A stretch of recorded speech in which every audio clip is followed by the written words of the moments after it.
Fala galera, resolução de um exercício, de uma lista de exercícios de eletrodinâmica, é o exercício 15. Eu vou deixar essa lista de exercícios na descrição desse vídeo para quem quiser resolver ela inteira. Então bora para esse exercício aqui que é bem interessante, vocês vão gostar.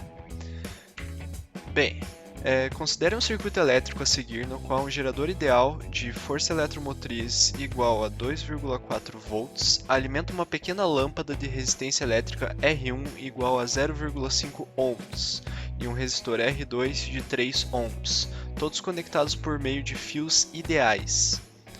Uma barra condutora de resistividade elétrica Rho igual a 2 vezes 10 a menos 7 ohms vezes metro e área de seção transversal igual a 3 vezes 10 a menos 8 metros quadrados, é colocada sobre o circuito, dando origem a um circuito de duas malhas. Com base nessas informações dadas, sabendo-se que a lâmpada suporta uma corrente máxima de 2,5 A sem se queimar, faça o que se pede. Letra A. Mostre que a lâmpada não irá se queimar. Letra B. Calcule a quantidade de energia dissipada pelo efeito Joule na barra condutora durante 10 segundos. Letra C. Determine o sentido de percurso da corrente induzida na malha 1 se a barra condutora for movimentada para a esquerda na figura. Bem, bora para a resolução. A.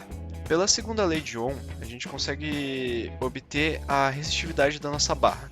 Ou seja, o nosso Rho é indicado por aquele valor de metros vezes ohms. No caso é 2 vezes 10 a menos 7 metros ohm. E isso a gente vai multiplicar pelo L, que é o nosso length, que no caso seria comprimento, que é 9 vezes 10 a menos 2, que no caso são 9 centímetros, só que a gente tem que colocar em metros, vezes a nossa área da seção transversal da barra, que no caso são 3 vezes 10 a menos 8 metros quadrados, o que no caso a gente obtém a resistividade da barra, o RB, sendo igual a 0,6 ohms. A partir disso, nós precisamos calcular a resistividade em paralelo da nossa barra com a resistência 2. A partir disso a gente coloca a soma dos inversos, no caso, o inverso da 1 sobre a nossa resistividade em paralelo será igual a 1 sobre a resistividade do R2 mais 1 sobre a resistividade da barra. Portanto, a gente chega em que a resistividade em paralelo do sistema da barra com a nossa resistência 2 será igual a 0,5 ohms.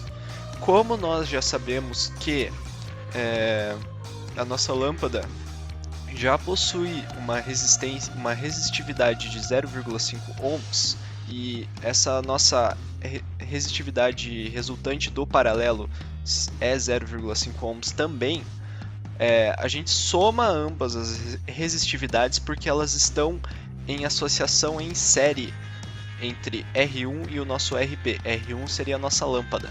Portanto, a gente aplica na fórmula tensão é igual a resistividade equivalente vezes corrente, para descobrir a nossa corrente que passa pela nossa lâmpada. Logo, a tensão será igual a 2,4 volts, que será igual a 1 ohm vezes a nossa corrente. Isolando, a gente fica com a nossa corrente sendo igual a 2,4 ampere. Portanto, a nossa corrente máxima suportada pela lâmpada é 2,5 ampere. Logo, a corrente que percorre nesse circuito é de 2,4 ampere. Portanto, não há risco de queimar a nossa lâmpada. Bem, exercício B. Bem, a partir da nossa associação em paralelo, a gente obtém que o valor da tensão na barra ela é a resistividade vezes a nossa corrente. Ou seja, a nossa resistividade da barra 0,5 ohms vezes a corrente que flui pela nossa barra, sendo igual à corrente que flui pela lâmpada, é 2,4 ampere. Logo, 0,5 vezes 2,4 será 1,2 volts, ou seja, a tensão que flui pela nossa barra é também, por acaso, a mesma que, por acaso não, por ser uma associação em paralelo das duas resistências, a gente tem uma divisão da tensão entre R2 e RB. No caso, a gente fez a demonstração disso através da fórmula. Bem, portanto, 1,2 volts fluindo pela nossa barra. A partir dessa tensão, a gente consegue calcular a nossa potência que passa pela nossa barra. Portanto, a potência que flui pela nossa barra será igual ao quadrado da nossa tensão, da nossa diferença de potencial, dividido pela resistividade dessa barra. Ou seja, a potência será igual a 1,2 volts ao quadrado, divididos por 0,6 ohms, que é a resistividade da nossa barra. Ou seja, fluem pela nossa barra, ela tem um fluxo de potência, uma potência fluindo de 2,4 watts. Ou seja, dentro de 10 segundos, a gente vai obter 24 joules. Isso porque watt é joule sobre segundo, joule divididos por segundo. Ou seja, se a gente tem 2,4 watts de potência fluindo pela barra durante 10 segundos, a gente vai ter 24 joules, porque a gente corta o joule sobre segundo, corta segundo com segundo, sobra só joule, que é uma unidade de energia, ou seja, a energia, o fluxo de energia, a nossa energia que passou durante um ΔT de 10 segundos pela barra seria 24 joules. Bem, letra C. Determine o sentido de percurso da corrente induzida na malha 1 se a barra condutora for movimentada para a esquerda na figura. Bem, esse exercício já envolve um pouco de fluxo magnético, ou seja, não é só a nossa queridinha eletrostática. Bem, para resolver isso aí, a gente tem que lembrar um pouco sobre a lei da mão direita, que a gente trabalha, que é a segunda lei, a lei de Ampère, no caso seria a lei da mão direita. Bem, para entender sobre o que ele está falando em relação à corrente induzida na malha 1, a gente tem que imaginar todo esse circuito da malha 1 como se fosse uma espira. A espira representada na imagem à direita. Bem, o que acontece com a corrente induzida na malha 1? Bem, pensando no sentido convencional da corrente elétrica, a gente tem que lembrar que a corrente ela vai fluir no nosso sentido horário. Portanto, como podemos observar ali na mão, a corrente, seguindo a lei da mão direita, a lei dita por Ampère, a nossa corrente induzida ela segue o nosso sentido horário nessa figura. E o que vai alterar a partir do momento que a gente move essa barra condutora mais para a esquerda na figura? Bem,